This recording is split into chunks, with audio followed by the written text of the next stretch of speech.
নমস্কার।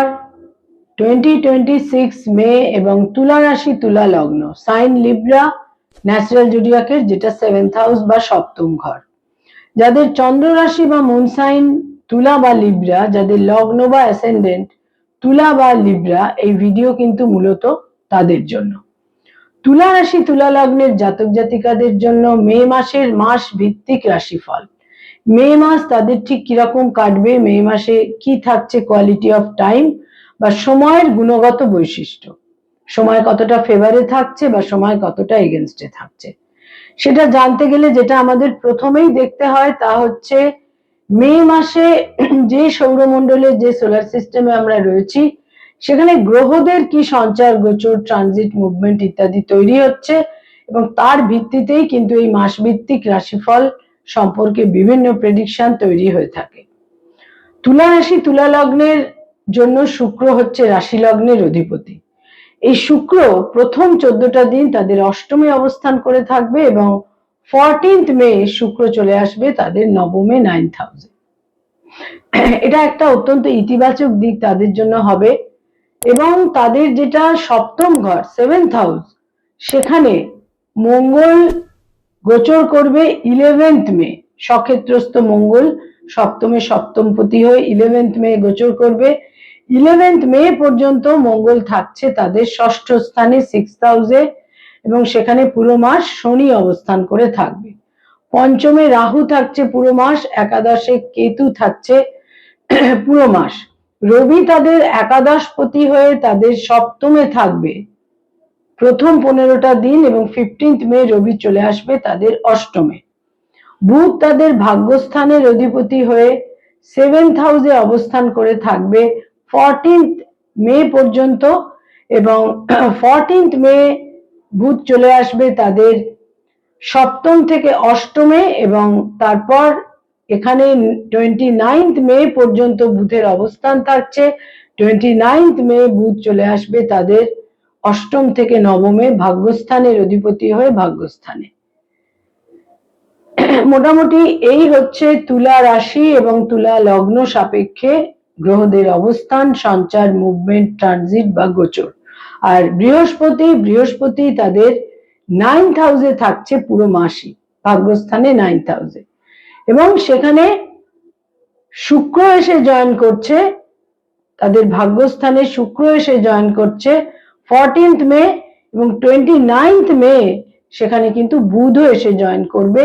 এর ফলে তাদের 9th হাউস কিন্তু অত্যন্ত প্রবল হবে, এবং বিশেষ করে 29th মে পর থেকে ভাগ্যস্থানের যে স্ট্রেংথ তৈরি হবে সেটা কিন্তু নানাভাবে তাদের শুভ ফল দেবে এই মাসের একদম শেষ ভাগে গিয়ে। প্রথমেই হেলথ বা শরীর স্বাস্থ্য সম্পর্কে বলবো। হেলথের ক্ষেত্রেও খুব একটা ইতিবাচক নয়, তার কারণ পান, ভোজন, আহার বিহার ইত্যাদির কারণে হেলথের সমস্যা তৈরি হতে পারে, চোখের সমস্যা তৈরি হতে পারে। যারা ডায়াবেটিক, যাদের ব্লাড সুগার লেভেল হাই, তাদের অত্যন্ত যত্নশীল হতে হবে। তুলা রাশি তুলা লগ্নের জাতক জাতিকাদের ইউটিআই জনিত সমস্যা তৈরি হতে পারে, এবং যাদের ডায়ালিসিস নিতে হয় বা এই ধরনের ক্ষেত্র, তাদেরও কিন্তু যথেষ্ট টেক কেয়ারের প্রয়োজন রয়েছে। আয়ের ক্ষেত্র বা ইনকামের ক্ষেত্র বেশ শুভ থাকবে, বিশেষ কোনো নেতিবাচক দিক থাকছে না, বিশেষ করে এই মাসের প্রথম 2টি সপ্তাহে। ব্যয়ভাব বিশেষভাবে প্রবল থাকবে, ভ্রমণের কারণে, দূর যাত্রার কারণে, বিদেশ যাত্রার কারণে এবং সন্তানের কারণে, বিভিন্ন কারণে কিন্তু ব্যয়ের প্রাবল্য থাকছেই, এবং তারা এমন কোনো সিদ্ধান্ত নিতে পারেন যার কারণেও একটা ব্যয়াধিক্য বা ব্যয়ের প্রাবল্য থাকবে। যারা কোনো মামলা মোকদ্দমা, আইনি সমস্যা ইত্যাদির মধ্যে রয়েছেন তাদের জন্য বলবো এই মাসের 3rd এবং 4th উইক কিছুটা প্রতিকূল, সংঘাতপূর্ণ, সতর্ক থাকতে হবে, সেখানে প্রকোপ বৃদ্ধি পেতে পারে। নতুন মামলা মোকদ্দমার ক্ষেত্রে কিছুটা সংযমের প্রয়োজন, আকস্মিকভাবে নতুন মামলা মোকদ্দমায় জড়িয়ে পড়া উচিত হবে না। যারা কোনো ডাইভোর্স সংক্রান্ত মামলা মোকদ্দমার মধ্যে যাচ্ছেন বা যেতে চাইছেন, সেখানে এই মাসের 12th মে পর থেকে সম্ভাবনা অত্যন্ত প্রবল। যারা পেরেন্টস, পিতামাতা, তাদের জন্য বলবো সন্তান সম্বন্ধে কিছুটা উদ্বেগ দুশ্চিন্তা থাকবে, সন্তানের ক্ষেত্রে কিছুটা অস্থিরতার ক্ষেত্র থাকছে, সন্তানের হেলথের সম্পর্কে চিন্তা ভাবনার প্রয়োজন থাকছে। তুলা রাশি, তুলা লগ্নের জাতক জাতিকা যারা ফ্যামিলি প্ল্যানিং ইত্যাদির কথা ভাবছেন, তাদের জন্য এই মাসের শেষ দুটি সপ্তাহ কিন্তু তুলনামূলকভাবে শুভ। তুলা রাশি, তুলা লগ্নের জাতক জাতিকা যারা স্টুডেন্ট, ছাত্রছাত্রী, শিক্ষার্থী, বিদ্যার্থী, তাদের মনঃসংযোগে ঘাটতি থাকবে, তাদের কিছুটা মনঃসংযোগে ঘাটতি থাকবে। এবং আরো যে ক্ষেত্রটি থাকবে তা হচ্ছে যে কিছুটা ভুল সিদ্ধান্ত, কিছুটা হাইপার টেনশন ইত্যাদির সম্ভাবনা থাকছে।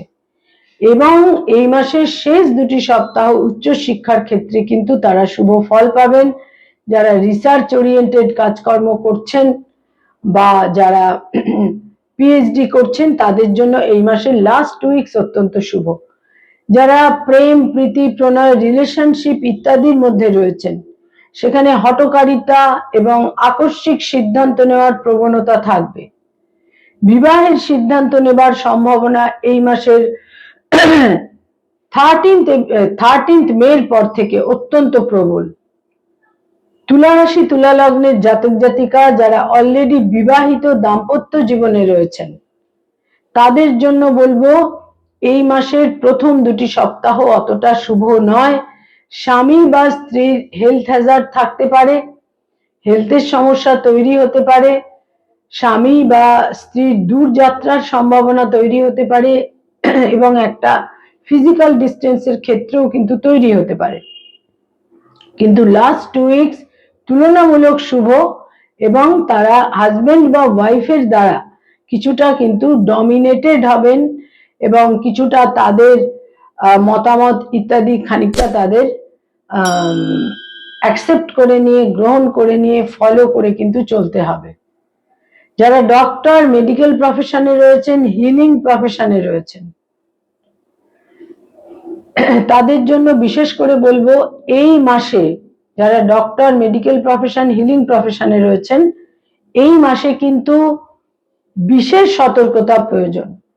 সংঘাত থাকতে পারে, পরিস্থিতি প্রতিকূল হতে পারে, তবে এই মাসের একদম শেষ ভাগে গিয়ে 25th পর থেকে, 25th মের পর থেকে পরিস্থিতি কিন্তু তুলনামূলক শুভ। তাদের পরিস্থিতি কিছুটা সংঘাতপূর্ণ থাকছে। যারা অ্যাডভোকেট, লয়ার, আইনি পরামর্শ দিয়ে থাকেন, তাদের জন্য এই মাসের বিশেষ করে বলবো এই মাসের 14th মের পর থেকে সময় শুভ হলেও তাদের কিছুটা ইগো ক্ল্যাশ, মানসিক উত্তেজনা, হাইপারনেস, একটা ক্রোধ, মানসিক ভাবে কিছুটা উত্তেজনা তাদের কিন্তু পরিস্থিতিকে কিছুটা বিপাকে নিয়ে যেতে পারে। তুলা রাশি, তুলা লগ্নের জাতক জাতিকা যারা মানি মার্কেটে রয়েছেন, stock market, share market, insurance, banking sector, ইনভেস্টমেন্টের ক্ষেত্রে যারা রয়েছেন, এই সমস্ত ক্ষেত্রে যারা চার্টার্ড অ্যাকাউন্টেন্ট, নিজস্ব চার্টার্ড ফার্ম রয়েছে, এই সমস্ত ক্ষেত্রে আমি বলবো যে কিছুটা এই মাসে আপনাদের সমস্ত ক্ষেত্রে আত্মসংযমের বিশেষ প্রয়োজন এবং নানা রকম ভাবে একটা ক্যালকুলেশন, একটা নানা রকম দূরদর্শিতা ইত্যাদির মাধ্যমে সিদ্ধান্তগুলো কিন্তু নেওয়া উচিত। বিশেষ করে যারা মানি মার্কেটে রয়েছেন, যারা ক্রিয়েটিভ ফিল্ডের মানুষ, সৃষ্টিশীল কাজ করে থাকেন, পারফর্মিং আর্টের সঙ্গে সংযুক্ত, বিজ্ঞাপনের জগৎ, অ্যানিমেশনের জগতে রয়েছেন, অভিনয়ের জগতে রয়েছেন, এনি টাইপ অফ ক্রিয়েটিভিটি, তাদের জন্য কিন্তু এই মাসের শেষ দুটি সপ্তাহ অত্যন্ত শুভ এবং দেখা যাবে যে তাদের মধ্যে একটা উদ্যম এবং সাহস বিশেষভাবে কিন্তু বৃদ্ধি পাচ্ছে। তারা বহু ক্ষেত্রেই ঝুঁকি নিতে সমর্থ হবেন। যারা সরকারি চাকরি করেন, গভর্নমেন্টের সঙ্গে কানেক্টেড হয়ে কাজকর্ম করেন, এই মাসের শেষ দুটি সপ্তাহ কিন্তু খুব একটা অনুকূল নয়। প্রথম দুটি সপ্তাহ তুলনামূলক শুভ। যারা বেসরকারি ক্ষেত্রে কাজকর্ম করেন, আইটি সেক্টরে রয়েছেন, লাস্ট 2 উইকস তুলনামূলক শুভ। দূরযাত্রার যোগও থাকছে, বহু ক্ষেত্রে বাধা বিপত্তি কিন্তু নাশ হবে। তুলা রাশি তুলা লগ্নের জাতক জাতিকাদের এই মাসে কিছুটা শত্রুহানি যোগও থাকছে। যারা পড়ানোর কাজ করেন, স্কুল কলেজ ইউনিভার্সিটিতে পড়িয়ে থাকেন, ফ্যাকাল্টি হিসেবে বিভিন্ন ইনস্টিটিউটে পড়ানোর কাজ করেন, এই মাসের লাস্ট 2 উইকস অত্যন্ত শুভ। প্রথম 2টি সপ্তাহ কিছুটা ইগো বা একটা মানুষের অনেক সময় যে অহং বা ইগো, সেইটার কারণে কিন্তু কিছুটা বিপন্ন হতে পারেন আপনারা। যারা লোন বা ঋণ নিয়ে চিন্তিত, এই মাসে বহু ক্ষেত্রে সলিউশন সমাধান সূত্র তৈরি হতে পারে এই মাসের শেষ 2টি সপ্তাহে। যারা পলিটিক্যাল ফিগার, রাজনৈতিক ব্যক্তিত্ব, লাস্ট 2 উইকস আপনাদের জন্য অত্যন্ত ফেভারেবল।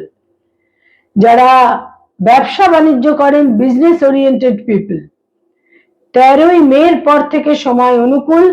বিশেষ করে যারা ভূমি এবং নির্মাণ সংক্রান্ত কাজকর্ম করেন, ইনভেস্টমেন্টের ক্ষেত্রেও বলবো 13th মের পর থেকে সময় অনুকূল। Tour and travel, hotel and হসপিটালিটির ইন্ডাস্ট্রিতে যারা রয়েছেন, 14th এপ্রিলের পর থেকে তাদের জন্য সময় তুলনামূলক অনেক বেশি শুভ। বয়সে ছোট ভাই বোনেদের সঙ্গে সম্পর্ক অত্যন্ত ইতিবাচক থাকবে। বয়সে বড় ভাই বোনেদের সাপোর্ট, ফেভারও আপনারা পাবেন।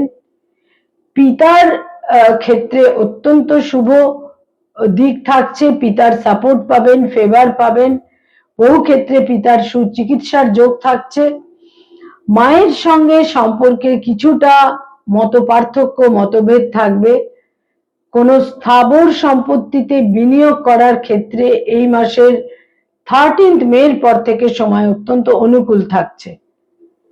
কয়েকটি রং বা কালার আপনাদের জন্য, যদি দৈনন্দিন প্রাত্যহিক জীবনে ব্যবহার করেন, আপনাদের জন্য অত্যন্ত শুভ ফল দেবে, প্রতিকারের মতো কাজ করবে। তার মধ্যে বিশেষ করে বলবো ঘিয়ে বা ক্রিম কালার, তার সঙ্গে নীল রঙের যে কোনো শেড, ফিরোজা রংটিকেও ব্যবহার করতে পারেন। এছাড়া ঝকঝকে সাদা রং, এই রংগুলোকে ব্যবহার করুন, বিভিন্নভাবে শুভ ফল পাবেন। কয়েকটি ডেট বা তারিখ আপনাদের জন্য অত্যন্ত ইভেন্টফুল, মিনিংফুল এবং সিগনিফিকেন্ট। তার মধ্যে 2 তারিখ, 4 তারিখ, 6 তারিখ, 12 তারিখ, 14 তারিখ, 15 তারিখ, 18 তারিখ, 20 তারিখ, 23 তারিখ, 25 তারিখ এবং 29 তারিখ, এই ডেটগুলো অত্যন্ত মিনিংফুল এবং ইভেন্টফুল।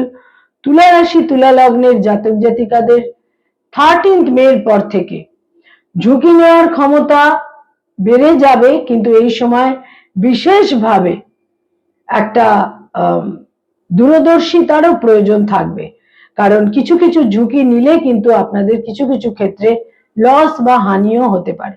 নমস্কার।